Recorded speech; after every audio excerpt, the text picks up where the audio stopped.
안녕하세요. 역사의 탄식, 봐도 모르고의 김영훈입니다. 오늘은 조선 말기에 조선에 왔던 가족 모두가 의사였던 로제타 가족에 대해 살핍니다. 로제타 쇼우드 호울은 1865년에 미국에서 태어나 사범학교를 졸업하고 교사로 활동하다가 강연회를 통해 의료 선교사의 꿈을 가지고 펜실베니아의 의과대학에 진학하여 졸업한 후 뉴욕의 한 병원에 근무하며 가난한 사람들을 돌아보고 있었습니다. 이 병원에서 로제타는 윌리엄 제임스 호를 만났는데, 윌리엄은 1860년에 캐나다에서 태어나서 로제타처럼 사범학교를 졸업하고 교사로 일하다가 의료 선교사의 꿈을 가지고 의과대학에 진학하여 졸업한 후 이곳 뉴욕으로 왔던 것이었습니다. 윌리엄은 1889년 크리스마스 때 로제타에게 청혼하였지만 답이 없었고, 1890년 봄 부활절 때 윌리엄은 또다시 로제타에게 청혼하였지만 역시 답이 없었습니다. 로제타가 윌리엄을 싫어했기 때문이 아니었고, 로제타가 원하는 감리교의 선교사는 5년 동안 결혼하면 안 된다는 규정이 있었기 때문이었습니다. 결국 로제타는 1890년 가을에 미국 북감리교의 의료 선교사로 파송을 받아 조선으로 갔습니다. 조선에 온 로제타는 10월부터 메리 스크랜턴 모자가 설립했던 여성 전문 병원인 보구여관에서 근무하게 되었는데, 로제타의 통역은 14세의 소녀 김정동이 맡았습니다. 김정동은 이화학당에 네 번째로 입학한 학생이었는데 4년 동안 이화학당에서 영어를 배우며 영어를 가장 잘 하였습니다. 김정동은 통역뿐 아니라 간호조무사로서의 역할도 감당하며 로제타를 도왔는데, 로제타는 조선의 여성은 밤에만 외출이 되는 이상한 풍속 때문에 왕진을 갈 때에는 김정동과 함께 밤에 조선의 여성 집으로 왕진을 하곤 했습니다. 그런데 11월에 한 소녀가 로제타를 찾아왔는데, 이 소녀는 화상으로 손가락 3개가 손바닥에 붙어 있었습니다. 로제타는 이 소녀의 손가락을 손바닥에서 떼어낸 후 소녀의 팔뚝에서 살점을 떼내 이식하려고 했는데, 유교 사상에 완전히 젖어 있었던 부모가 이를 극구 반대하여 로제타는 어쩔 수 없이 자기 자신의 팔뚝에서 살점을 3군데나 뜯어내 소녀의 손에 이식하여 주었습니다. 소녀의 손은 완전히 회복되지는 않았지만 전보다는 훨씬 나아져서 성경책을 손에 들고 읽을 수 있을 정도가 되었습니다. 이 소문은 조선사회에 퍼지며 부모님에게서 받은 신체에 대해서는 절대로 칼을 댈 수 없다는 유교적 성리학적 사상에 젖어있던 조선사회에 큰 충격을 주었고, 로제타에 대한 깊은 신뢰를 만들게 하였습니다. 이렇게 로제타가 일을 하는 사이에 1년이 지나서 윌리엄이 조선으로 왔습니다.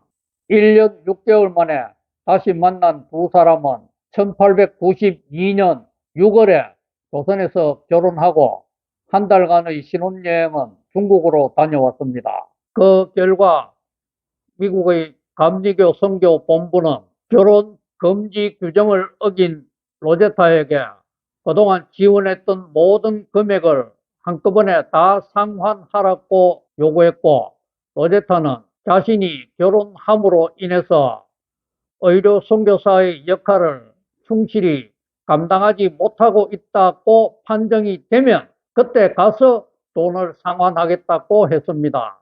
윌리엄은 평양에서, 로제타는 서울에서 근무하는 사이에 1893년 11월에 아들 쇼우드 홀이 태어났습니다. 그리고 1894년 봄에 윌리엄은 로제타와 아들 셰우드를 평양으로 오게 하였는데 이때 평양에서 두 가지 사건이 발생했습니다.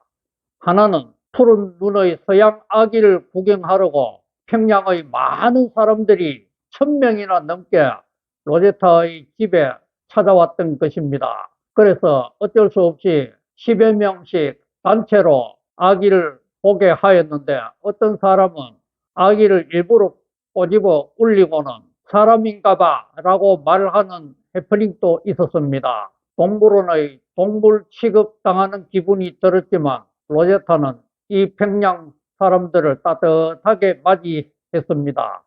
그리고 또 다른 사건은 평양 감사가 검교령을 내리면서 윌리엄 가족에게 거처를 제공한 사람들을 중심으로 잡아들여 감옥에 가두고 고문하며 배교를 강요하였던 것입니다. 이에 윌리엄은 미국과 영국의 공사에 도움을 요청하였고 조선의 왕실은 평양 감사에게 이들을 풀어주라고 2번이나 명령을 내린 끝에 겨우 평양 감사는 어쩔 수 없이 이들을 풀어주었습니다. 그런데 조선 감리교 감독은 이런 상황 하에서 윌리엄 가족이 평양에 머무는 것은 위험하다고 생각하여 모두 서울로 불러들였습니다.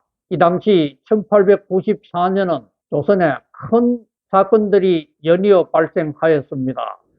동학 농민운동이 전국적으로 확산되었고 조선의 정부는 이를 진압하기 위해서 청에 도움을 요청하여 청은 군대를 조선에 파견하였고 이에 질세라 일본도 군대를 조선에 파견하였습니다. 그래서 1894년에 청일전쟁이 조선에서 발생하였는데 그 중에서도 가장 치열한 전투인 평양전투가 9월에 있었습니다.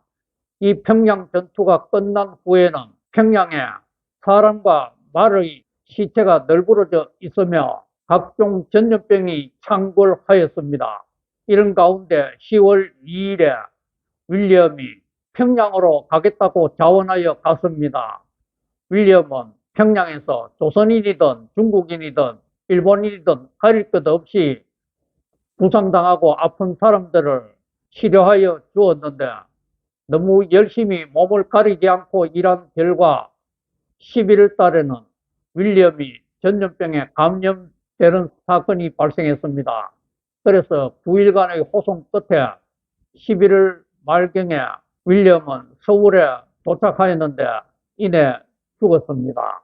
죽기 전에 윌리엄은 로제타에게 이런 말을 했습니다. 내가 예수님의 사랑을 전하기 위해 평양으로 간 것을 후회하지 마시오. 그리고 당신 뱃속의 아기는 이곳에서 낳지 말고 미국에서 낳으시오. 나는 영원히 당신을 사랑하오. 로제타는 남편의 시신을 양화진에 묻고 남편의 말대로 미국으로 향했습니다.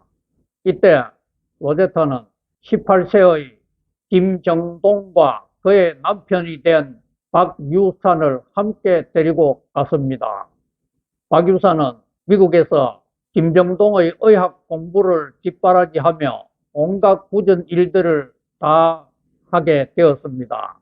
1895년 1월에 로제타는 딸 이디스 마가렛을 낳았고 딸이 두 돌이 지난 후 1897년에 로제타는 아들, 딸을 데리고 조선으로 되돌아왔습니다. 그런데 1897년에 조선은 나라 이름이 대한제국으로 바뀌어 있었습니다. 로제타는 서울의 오구여관에서 몇 달간 근무한 후 1898년에는 남편을 사망하게 만들었던 평양으로 갔습니다. 평양에는 남편의 죽음을 기념하여 기홀 병원이 설립되어 운영되고 있었습니다. 그리고 로제타는 평양 감사의 부인이 아픈 것을 치료하여 평양 감사와 관계가 아주 좋게 되었습니다. 그런데 1898년 5월에 가족 모두가 이질에 걸렸고 로제타와 셰우드는 회복이 되었지만 딸 이디스 마가렛은 결국 5월에 죽었습니다. 딸을 양화진의 아빠 옆에 묻은 로제타는 딸을 잃은 슬픔을 이기기 위해 더욱더 열심히 일에 매달렸습니다. 1898년 하반기부터 로제타는 의료 혜택을 받지 못하는 지역의 사람들을 위하여 나귀의 의약품과 의료 장비를 가득 싣고 오지를 찾아다니는 의료 선교 여행을 한 달 이상 하였습니다. 이 의료 선교 여행은 1899년과 1900년에도 계속 이어졌습니다. 1900년에는 어린이 전문 병동이 평양에 세워졌는데 로제타는 딸의 이름을 본따 이디스 마가렛 병동으로 불렀습니다. 이 이디스 마가렛 병동의 한 방을 로제타는 맹인 소녀들을 위한 특수 교실로 사용하였습니다. 1894년에 로제타가 처음으로 평양에 왔을 때 로제타는 오봉레라는 맹인 소녀를 보았는데 이 맹인 소녀를 보고는 이 소녀를 돕기 위하여 로제타가 여러 가지로 연구를 많이 하였습니다. 점자를 가르치기 위하여 연구한 결과 유욕식 점자가 가장 좋다고 생각하여 유욕식으로 한글 점자를 로제타가 직접 개발하여 이 오봉래에게 가르쳤습니다. 그리고 또 뜨개질도 가르쳤습니다. 이 오봉래는 로제타의 기대대로 모든 것을 잘 소화하면서 잘 자라서 나중에 평양에서 한국인 최초로 특수학교 교사가 되기도 했습니다.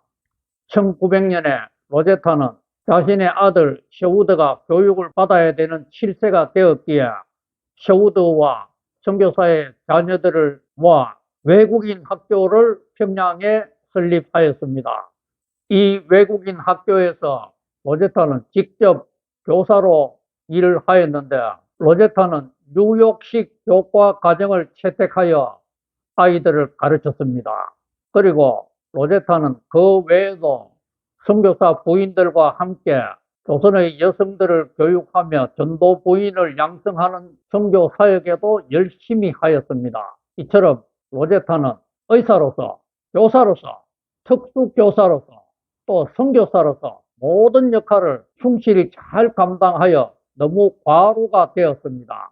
이런 가운데 1900년 가을에 김정동이 미국에서 의사가 되어 미국 북감리교의 의료 선교사로 파송을 받아 한국에 왔습니다. 김정동은 미국에서 박에서드로 불리었는데 남편 박유산의 성을 땄고 또 세례명 에서드를 따서 그렇게 불리어졌습니다. 그런데 박에서드가 볼티모어 의과대학을 졸업하기 직전에 남편 박유산이 폐결핵으로 죽었습니다. 그리고 둘 사이에 아기가 태어났는데 그 아기도 일찍 죽었습니다. 또 뱃속의 아기는 유산을 했기 때문에 김정동은 홀로 한국으로 돌아왔습니다. 돌아온 김정동은 로제타와 서로 처지가 비슷하여 서로 이해하고 사랑하면서 함께 아끼며 열심히 사역을 하게 되었습니다. 그런데 로제타의 몸이 너무 안 좋았기 때문에 1901년에 로제타는 주변의 권유를 따라 모든 것을 김정동에게 맡기고 로제타와 셔우드는 안식년으로 미국으로 갔습니다. 로제타는 아들 셔우드를 오빠인 프랭크에게 맡겼는데 프랭크는 자신의 조카인 셔우드가 조선에서 자란 고로 영어 어휘력이 모자라는 것을 간파하여 이를 메워주는 교육을 실시하였고 또 엄한 아빠로서 또 자상한 아빠로서 역할을 셔우드에게 해 주었습니다. 로제타는 요양원에서 몸을 회복하고 있었습니다. 몸이 회복된 로제타는 1903년 3월에 셔우드와 함께 다시 한국으로 돌아왔습니다. 한국으로 돌아온 로제타는 과거에 했던 일들을 열심히 또 하게 되었는데 1906년에 평양의 병원에 화재가 일어나며 모든 것이 다 불타 없어졌습니다. 그런데 로제타는 이에 굴하지 않고 불에 더 강한 서양식 병원 건물을 짓기로 결심하여 미국의 선교회와 여성 선교회의 도움을 요청하였고 결국 1908년에 지하 1층, 지상 2층의 서양식 병원 건물이 평양에 건립되었습니다. 이때 로제타는 1906년에는 일본과 중국과 만주에 있는 맹인학교 특수교사들을 초빙하여 평양에서 국제 심포지움을 열며 서로 정보와 지식을 교류하였습니다. 이에 미국의 감리교에서는 로제타에게 맹인학교 교장으로 임명하게 되었습니다. 로제타는 맹인뿐만 아니라 농아, 즉 벙어리 교육에도 관심을 가져 여러 가지로 연구한 끝에 1907년부터는 농아학교도 개설하였습니다. 그리고 1909년에는 자신이 교육한 맹인 소녀들이 오르간을 연주하고 한글 점자를 읽으며 뜨개질을 하는 등의 발표회를 하여 조선사회를 놀라게 하였습니다. 이처럼 로제타는 한국에서 특수교육의 새 장을 열었습니다. 그런데 1910년에 로제타에게 너무나도 슬픈 일이 발생했습니다. 로제타와 함께 호흡을 맞춘 친동생 같은 김정동이 폐결핵으로 죽은 것이었습니다. 김정동을 이모로 부르며 너무나도 따랐던 아들 셰우드는 큰 충격을 받았고 이모의 목숨을 앗아간 결핵을 이 땅에서 퇴치하는 의사가 되겠다고 결심하게 되었습니다. 그래서 1910년에 안식년을 얻은 로제타는 셰우드와 함께 미국으로 갔는데 후에 곧 로제타는 한국으로 되돌아왔지만 셰우드는 고등학교 과정을 마치고 미국에서 의과대학을 졸업한 후 결핵 전문 의사가 되었습니다. 그리고 그곳에서 역시 의사인 아내를 만나 결혼하여 1917년에 아내와 함께 한국으로 돌아왔습니다. 셰우드 홀은 한국에 와서 결핵 퇴치 운동에 앞장서서 황해도 해주에 결핵 요양소를 건립하게 되었고 1932년에는 결핵 퇴치 기금 마련을 위한 크리스마스 실 판매에 나섰습니다. 이 크리스마스 실에는 셰우드가 거북선 모양을 그려 넣으려고 했는데 일본에서 허락하지 않아서 서울의 남대문을 크리스마스 실에 넣어 발매하게 되었습니다. 1933년 이후도 계속 크리스마스 실이 발매되며 우리나라의 결핵 퇴치 운동에 큰 밑거름이 되었습니다. 그리고 로제타는 나이가 점점 많아지면서 이제 한국에 여성의과 대학을 설립해야 되겠다는 소망을 가지고 있었습니다. 그래서 여러 가지로 노력한 끝에 여성의학 강습소를 1930년대 초에 문을 열었습니다. 이 강습소에는 의료 선교사들이 무료로 강사로 하겠다고 30여 명이나 나서서 이 강습소가 잘 운영될 수 있었습니다. 이 여성의학 강습소는 로제타의 소망대로 몇 단계의 발전을 거치며 현재 고려대학교 의과대학과 대학병원이 되었습니다. 그런데 1933년에 미국에 있는 오빠 프랭크가 로제타에게 함께 지내자고 편지를 보내왔습니다. 프랭크의 아내가 1년 전에 죽어서 혼자 지내기가 적적하고 또 몸도 안 좋고 하니 함께 지내자는 것이었습니다. 이에 로제타는 나머지 모든 일들을 후임자들에게 맡기고 미국으로 돌아가서 오빠와 함께 지내게 되었습니다. 그러나 한복을 즐겨 입는 한국인 생활에 익숙해진 로제타와 프랭크의 딸들, 즉 조카와 가정부 사이에는 뭔가 좀 맞지 않는 생활 풍습이 있어서 결국은 서로 각자 독립하여 살게 되었습니다. 그렇지만 로제타는 미국에서 라디오 방송, 강연회 등의 활동을 하며 열심히 살다가 1951년 4월에 소천하였습니다. 그녀의 유골은 그녀의 소망대로 양화진의 남편과 딸 옆에 붙였습니다.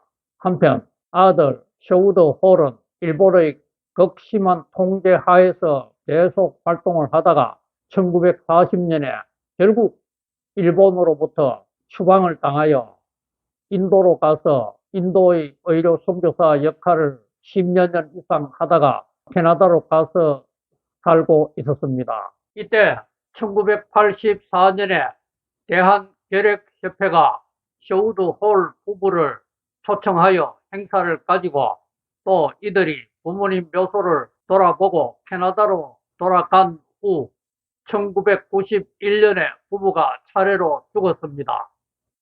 그래서 셔우드 홀 부부의 유골도 모두 이 양화진의 부모님과 동생 옆에 안장되었습니다. 우리 조선인을 사랑했던 로제타 가족의 삶에 대해 너무 고맙지 않습니까? 로제타는 28세인 한창 신혼 때에 필립스 브룩스가 했던 말을 인용하였습니다. 미래 사람들을 천국이라는 도시로 이끄는 보도를 닦는데 작은 벽돌 하나라도 놓을 수 있다면 나는 기꺼이 그렇게 하겠다. 조선의 수많은 여성들이 이름도 없이 비참하게 살아가는 모습을 보고 너무 놀라 이 조선의 여성들을 위해서 살았던 로제타, 조선의 수많은 장애인들이 비참하게 살아가는 모습을 안타깝게 여겨 작은 벽돌 하나라도 놓으려고 했던 로제타. 저는 시각장애인으로서 이분의 삶에 뜨거운 감사를 느낍니다. 다음 주 이 시간에는 로제타처럼 한국인을 한국인보다 더 사랑했다는 평가를 듣고 있는 헐버트에 대하여 살피겠습니다. 감사합니다. 하나님 복 많이 누리세요.